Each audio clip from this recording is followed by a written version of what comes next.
the mass gathering, the open air public events that don't have a perimetered in or out are put me on edge until the event is over, to be perfectly honest. And that was the third Super Bowl um, parade rally that I've worked.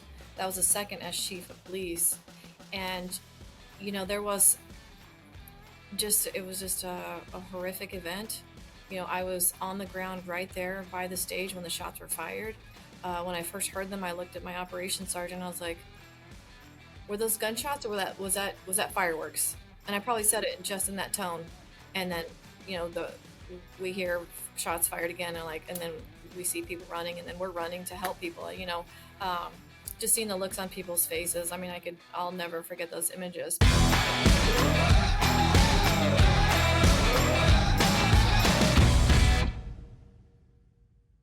Oh, Chief, welcome to the podcast. And I have to start by asking, you are the chief of the Kansas City Police Department.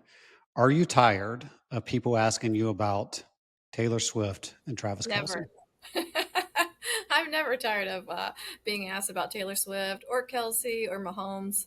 I wish our last three games would have went better, but we're here, and it's day by day, game by game. It's early in the season. Well, are you a Swiftie, or is this just related to Kansas? You're a big Kansas City Chiefs fan? I'm both.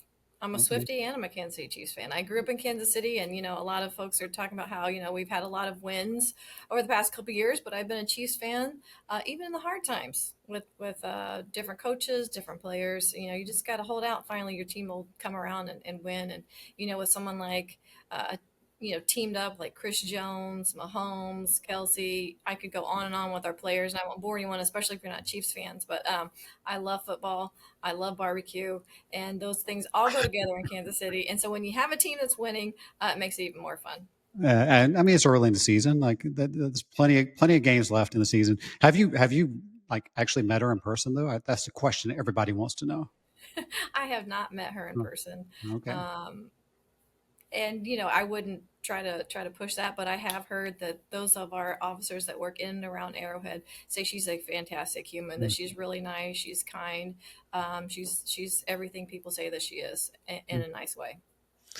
Now, you were 48 years old when you were appointed the 48th police chief of the Kansas City, Missouri Police Department. And I think, you worked your way up from being a civilian records clerk to the first female police chief.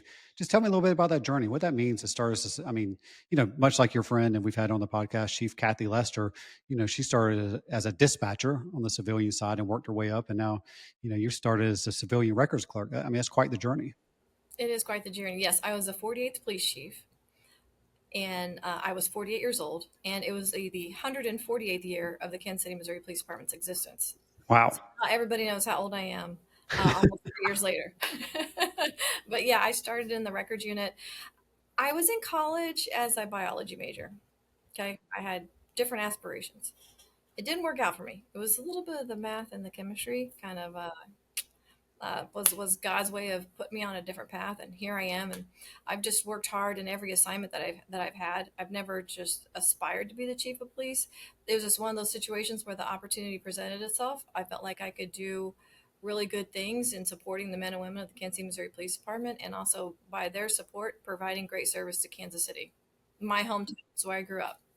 Yeah, and I mean, certainly that journey and beginning as a civilian in a police department before becoming a sworn officer, I mean, probably gives you a different appreciation for all the civilians and the work that they do within the Kansas City Police Department. It does. In fact, this last fiscal year, we fixed our professional staff pay. We shortened the time to top out, and we also did and went out to market to see what the market rate and pay would be to compensate our employees in those positions that are a vital part of our organization. Without them, I mean, now here in Missouri, our call takers and dispatchers are considered our first are considered first responders. They are first responders. But some of those other professional positions that we have, I mean, there's no way that we could run this department and make Kansas City safer and literally get our cars back out on the road to serve others and answer 911 calls for service. Now, there's something even more unique about the Kansas City Police Department in terms of the legal and statutory governance which I don't think a lot of people know about. I mean, the department is there's a commission. You could tell us more about it. And the members are appointed by the governor. I think the mayor sits on there as well. But that doesn't happen around the country, and that's a very unique situation. And maybe describe that and just talk about a little how that's affects how you do business in Kansas City versus some of your colleagues across the country. Sure. So we do have a unique governing structure as far as American policing. Now, our Kansas City and St. Louis both have that same type of governing structure. But what it is, a lot of people say you're not locally controlled. Well, we actually are, in fact, locally controlled. We're controlled by an oversight board of police commissioners, 5 members on that board, 4 of which are appointed by the governor, but all 4 of those are Kansas City residents. Okay, so the 5th one is the mayor. All 5 are voting members. In traditional chain of command, so to speak, for who the police chief answers to, it's usually a city manager, one person, or the mayor, which is one person. I have 5 police commissioners that oversee the work of the Kansas City, Missouri Police Department. I have full operational control of the Kansas City, Missouri Police Department. And this board offers me just a thin layer of political protection, of protection from political interference. So I really enjoy our governing structure. I have regular meetings with the mayor when he has his mayor hat on. I meet with our city manager, and I also am very responsive to our city council, who provide me information on some of their constituents and their concerns about safety. It is a unique structure. I did not know that St. Louis had that now. But also, if you think about how state police agencies work, different sort of statewide jurisdiction, but sometimes there is, like Texas DPS, for example, has a police commission, and that does sort of give a thin layer above getting too involved in politics. So in 1939, we were, uh, a municipal police department. So we would have had the traditional governing structure. Then we went on.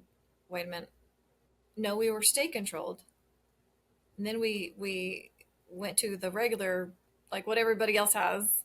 And then because of corruption in our city, we went back under state control, which really it's not state control. We were still locally controlled, but went under that police board of police commissioners type of oversight. Now, your friend and fellow major city chief colleague, Kathy Lester, has been on the podcast. I think the title of her podcast was "The Art." And I gave this, but she mentioned it, but I gave her the title, "The Art of Police Leadership." I've seen you do interviews where they've asked. You said you need to know your leadership philosophy. What did you mean, and what is your leadership philosophy? Oh, my leadership philosophy, my goodness. I haven't talked about that in a while because I've just kind of hit the ground running. Yeah. Just making sure you start by listening. If you're talking about the values, it's integrity, it's compassion, it's service, it's loyalty. I think it's important to exhibit all of those different characteristics in your leadership, specifically servant leadership. And I know people are like, oh, servant leadership, like it's kind of like just an overused description of their service, but or their values. But it really is important for you to start by listening. You got to listen to folks and not know that you know everything. Come into situations and completely assume or what's better for everyone else. It's good to get in, listen to your people, and then make decisions. So you're still the ultimate decision maker when you're a chief of police, but to have that input, that buy-in, listen to what the people want. And I'll tell you, this is something that's happened recently. We are switching our uniforms, which is huge. And yes, and if I was an outside chief coming in, that'd be very difficult for me to do. But I came up in this organization. I came up wearing these blues that you see me have on now. We are wearing the same uniforms that we were took over on November 4th of 1984. On November 4th of 1984, we switched from the brown uniforms to the blues. And then in November of 2025, we're going to switch to the all dark navy. The reason is I did listen to the people of our organization. There was kind of half half. Some wanted to carry on the traditional blues, and some wanted the new fabrics.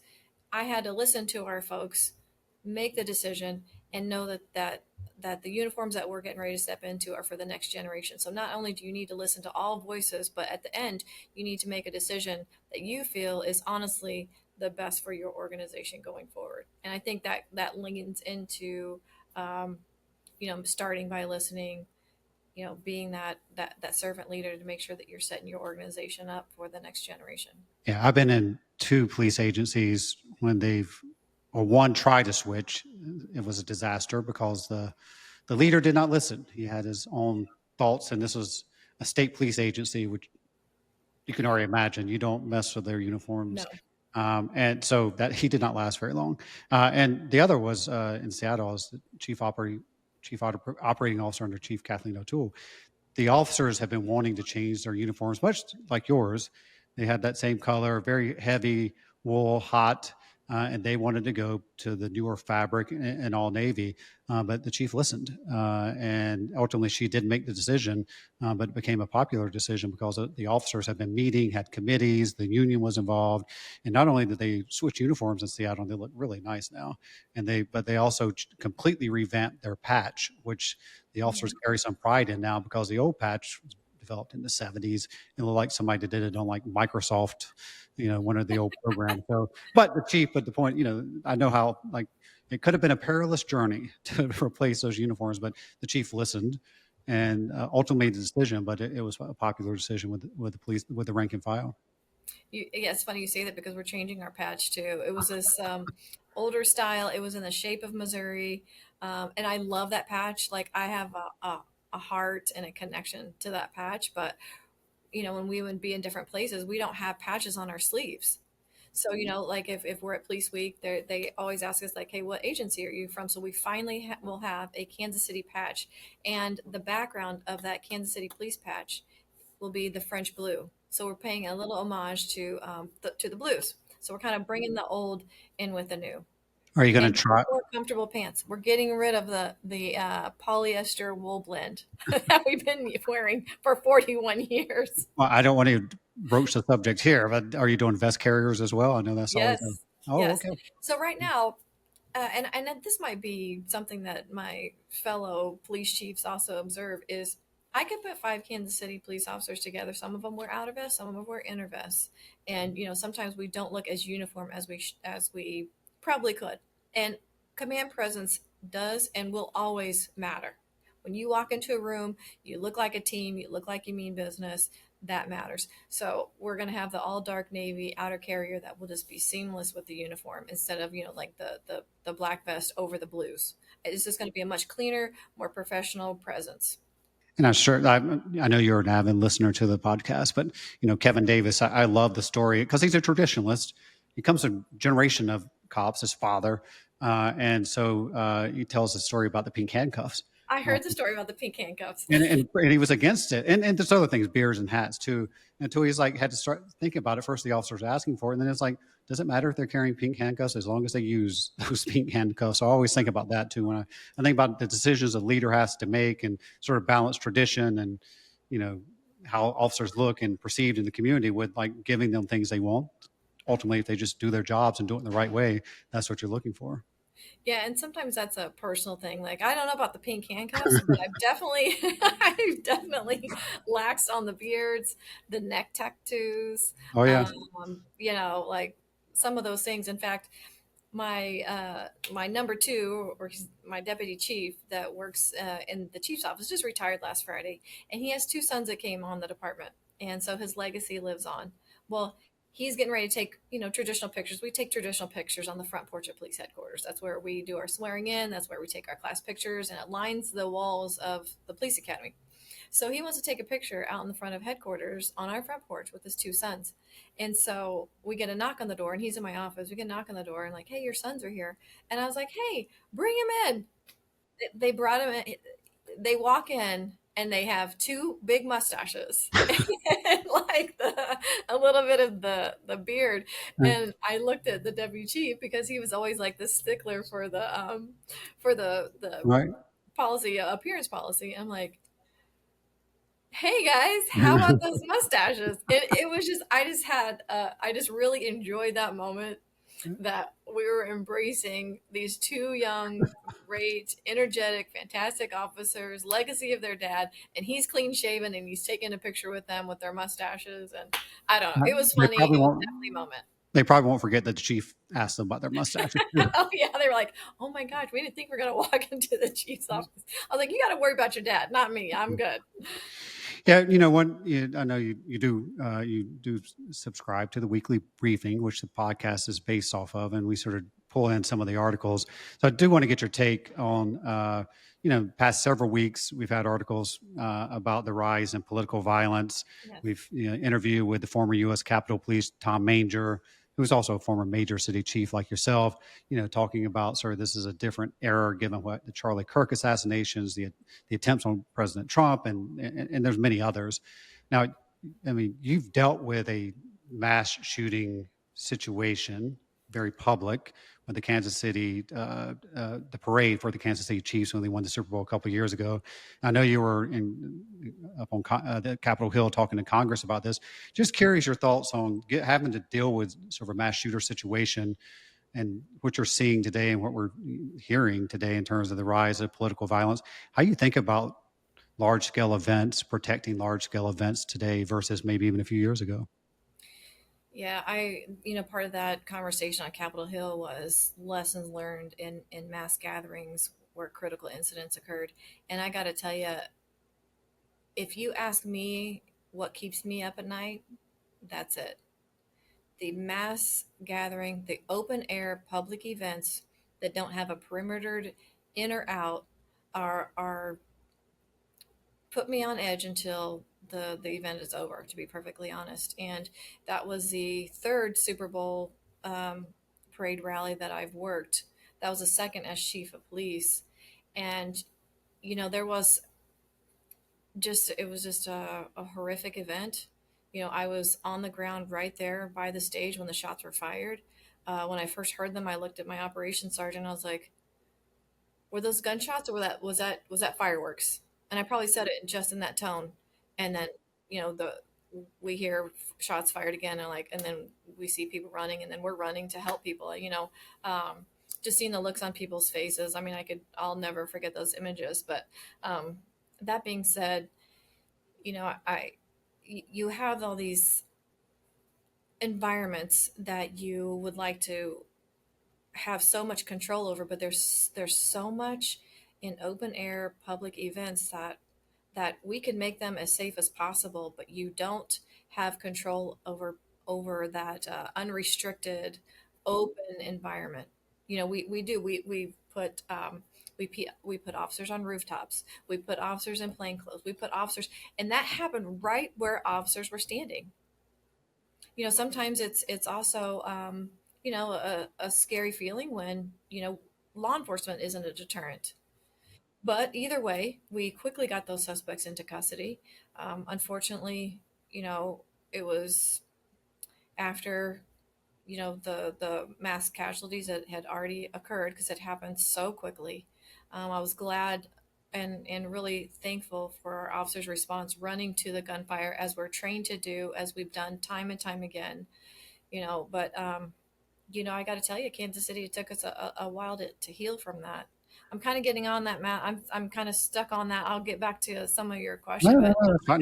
No, I didn't realize. I mean, it's very that's, personal to you. I did realize yeah, that. No, no, no. This is very much so. And to mar such a wonderful event with violence was just was tragic for the families involved. That are Some of them are still healing from physical and uh, mental wounds, and the loss of a prominent woman in Kansas City who was very tied into the community, who did great things, volunteer work, and brought the community together in many ways. It's just it was an all out tragic event.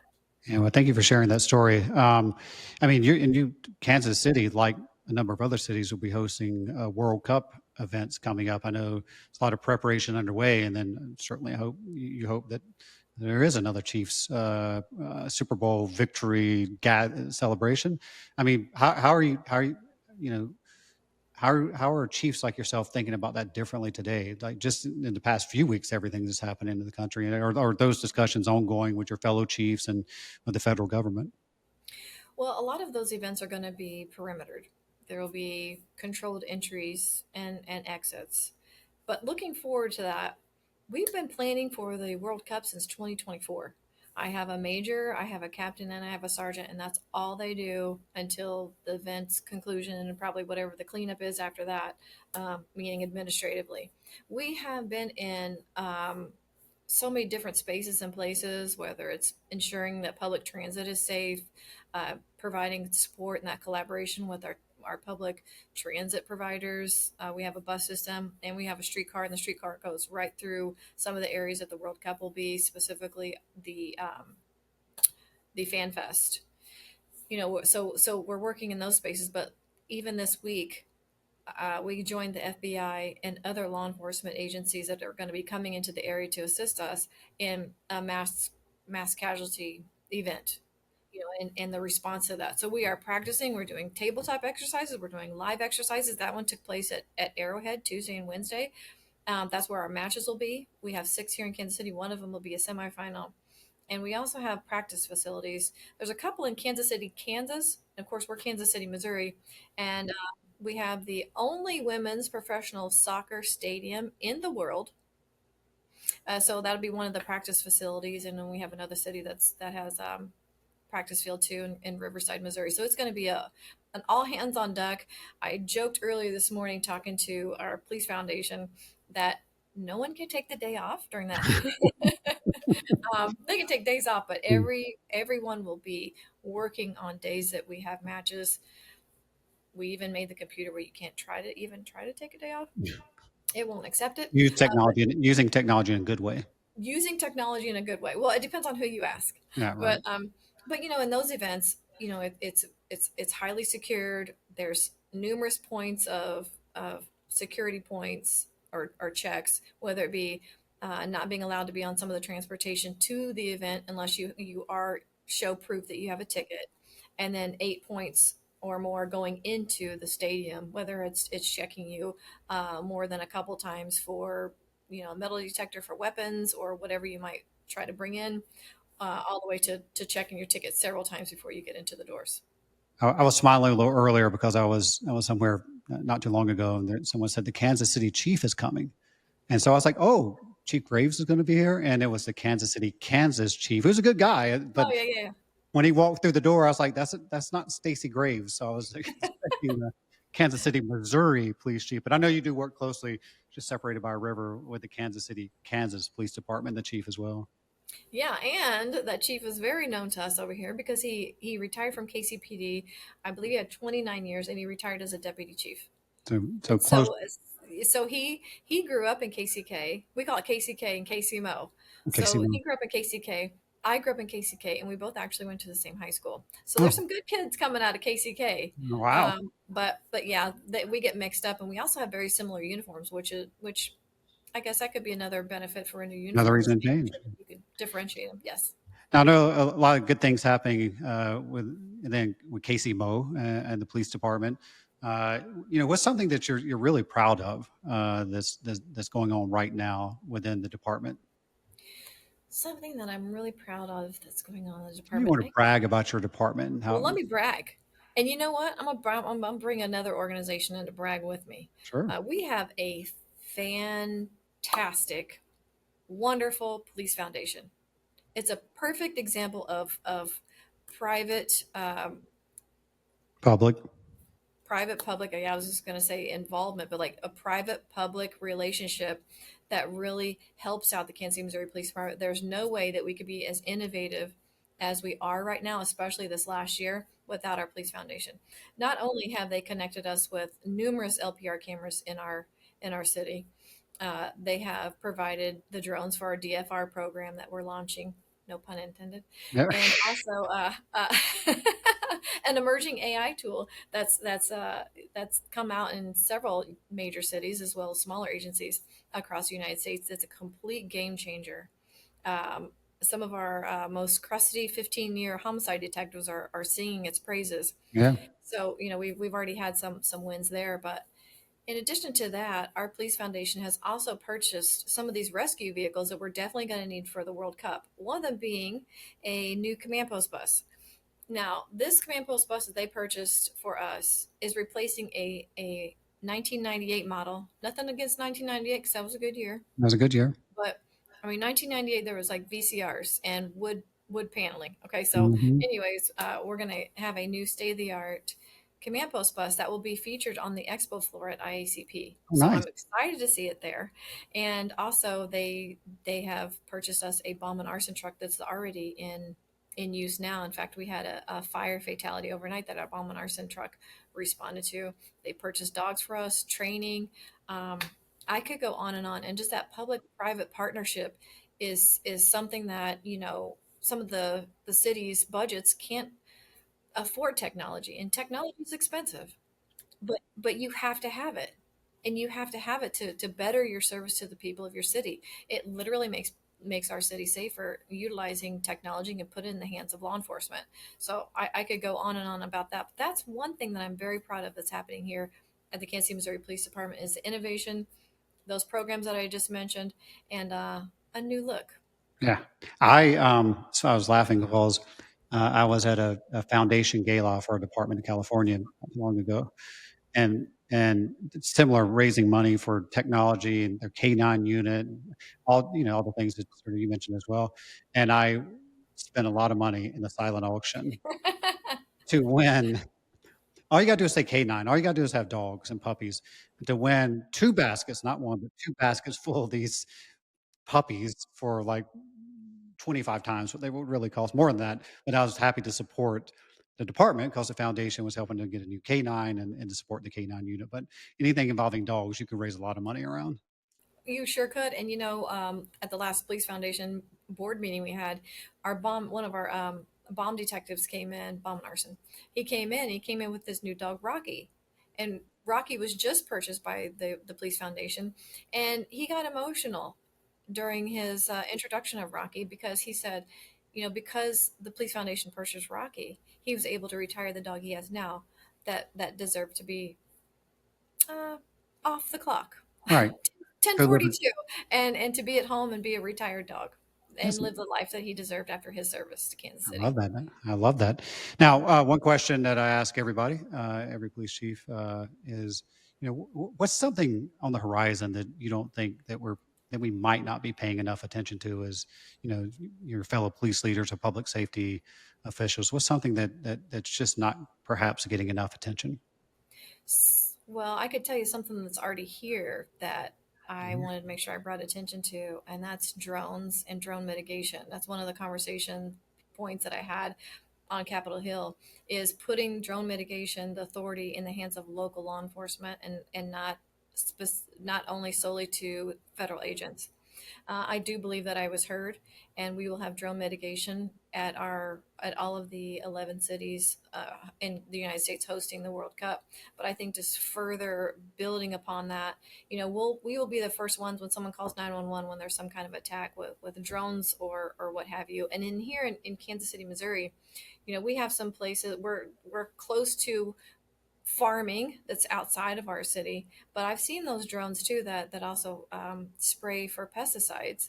It's like they're easily to access, um, and I just want to just emphasize how important it is that the local law enforcement is equipped with ways to mitigate some of those threats. But also we got AI.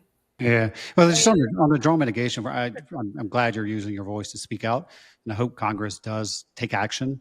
They do seem to be listening, and the administration, because I mean, with everything you're seeing in the Ukraine, like it's like I don't think you have to something bad's going to happen because you can do some really bad things with very cheap drones that I don't think most people realize. Like state and locals, as you mentioned, they do not have the authorities to take down a drone, whether that's taking over the radio frequency and having it land, or some sort of kinetic mitigation strategy. Like there's only a handful of federal authorities or federal agencies that can do it, and that obviously presents a real problem. So hopefully Congress acts and the administration acts and gives state and locals the ability to mitigate this drone threat, because I agree with you. I think people are talking about it more, but like like there's action has to be taken for you guys to be able to actually do something about those, about drones that may be up to, or people who may be up to doing bad things with drones.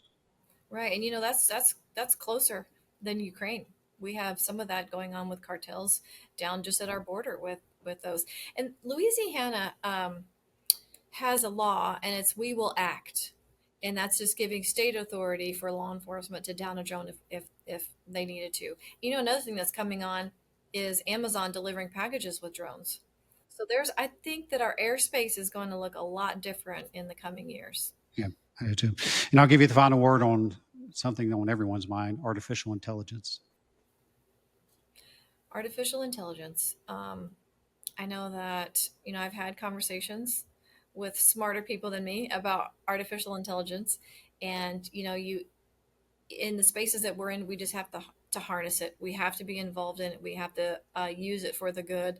And we have to ensure that we are capable in using it so that we could make sure that those who are using it for nefarious purposes or to hurt others, that we're really involved in it and embrace it and really getting involved, and we harness the uses for good.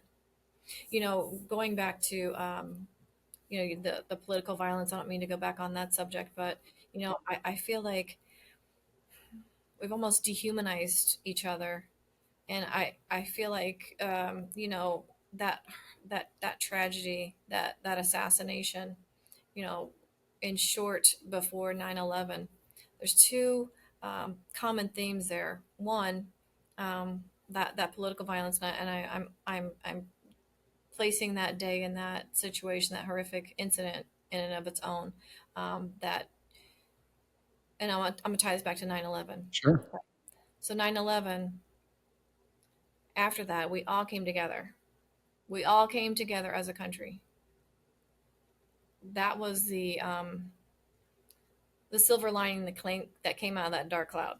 Okay, we were a country. We celebrated who we are. We were proud to fly the flag, and we were just so less divisive then. In that moment, we were one. Now, I feel like we've gotten so far past that, and I think that's one of the things about 9/11 to remember, is not just remember that day. Obviously, we remember that day. We remember all of those who perished in that horrible act of terrorism. But what happened after that is we all came together, and I feel like right now, like the divisiveness that we have going on in our country of things that we used to celebrate. We used to celebrate the fact that people had different opinions, and I'm not going to get into the specifics of all of those Yeah. involved, but we used to celebrate our differences. That you could speak and say what I'm not talking about hate speech. I'm talking Right. about, like, everybody could share their own ideas. And now, I don't know if it's part of our culture of the internet. You can say nasty things. You can be nasty. You're exposed to angry um, posts.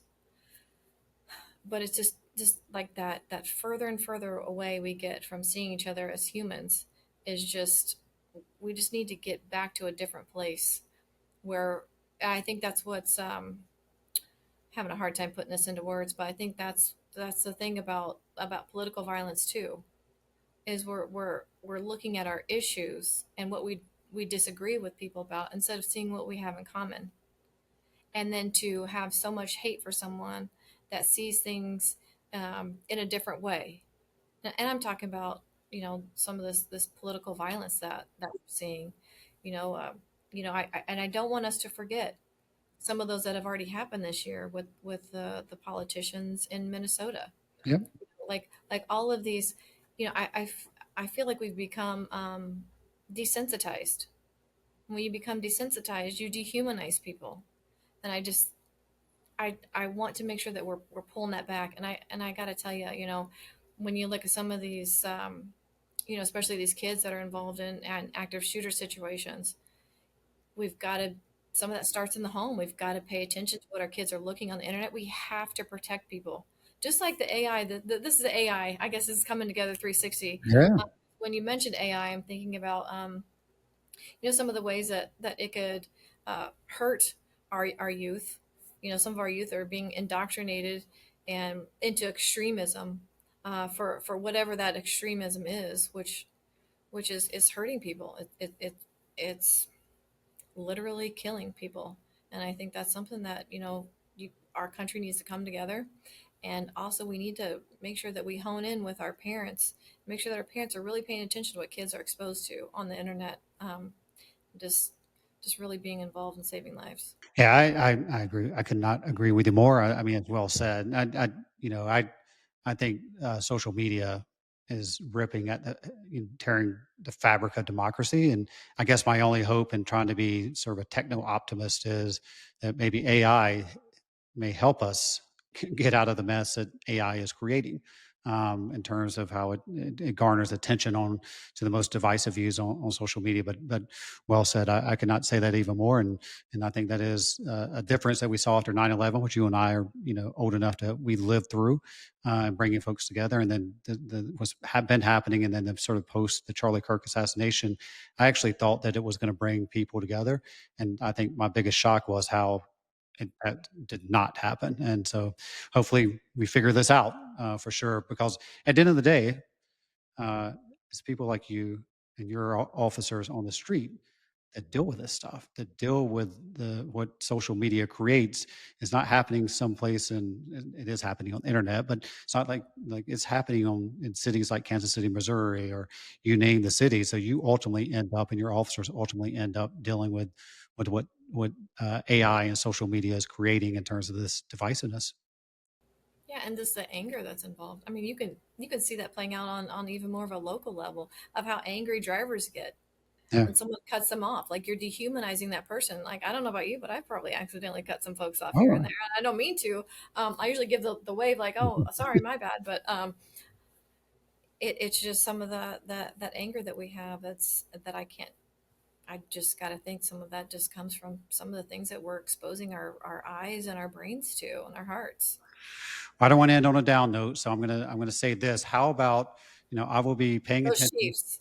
I was going to say I will pay attention to the Chiefs, and let's hopefully they have a good season. I want to see you happy when I see you next time. So hopefully they get on a winning streak, and as they always do, and the season's a better season than is looking right now for them.